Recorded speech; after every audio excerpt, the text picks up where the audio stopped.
আজকে যখন আমাদের কংগ্রেস অফিসের মধ্যে একটা মিটিং ছিল, সেই মিটিংয়ে আমরা বিজেপির একজন নেতাকে দেখতে পেলাম, সোনাই বিধায়ক আমিনুল হক। তিনি কয়েকদিন আগে আমাদের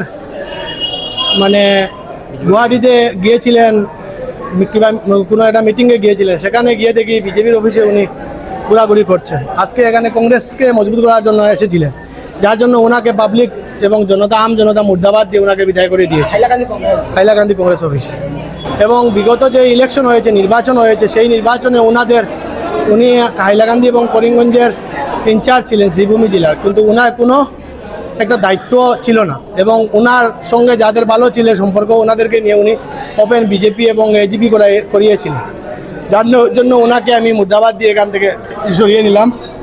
কারণ পাবলিকরা যেরকম হেলস্থল করছেন, পাবলিক ওনার উপরে হাত তুলতেও পারেন সেরকম ছিলেন পাবলিক, যার জন্য ওনাকে আমি এখান থেকে বিদায় করে দিয়েছি। যে বিজেপি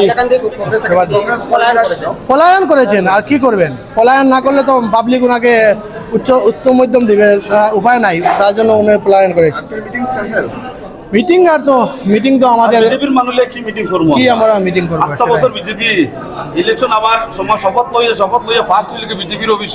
উনি একজন নাম্বার 1 দালাল, ওনার বিভিন্ন কার্যক্রম আছে। এবং কংগ্রেস দলের মধ্যে বহুত মানুষ আছেন, যারা আম মানুষ আছেন বা কংগ্রেসের জন্য কাজ করছেন, সংগঠনিক কাজ করেন, ওনাদেরকে দায়িত্ব দেওয়া হয় না। যারা বিজেপির দালাল হয়ে কাজ করেন, বিগত বিভিন্ন নির্বাচনে ওনারা কী কাজ করেছিলেন, বিগত দিনে উনি বিজেপির এমএলএ ছিলেন, তাদেরকে দায়িত্ব দেওয়া হয়।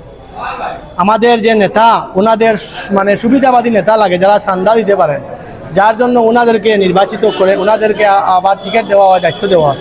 যার জন্য আমরা আম মানুষ যারা কংগ্রেস করছি, আমরা এদেরকে মানছি না, যার জন্য ওনাদেরকে তাড়িয়ে দেওয়া হয়েছে।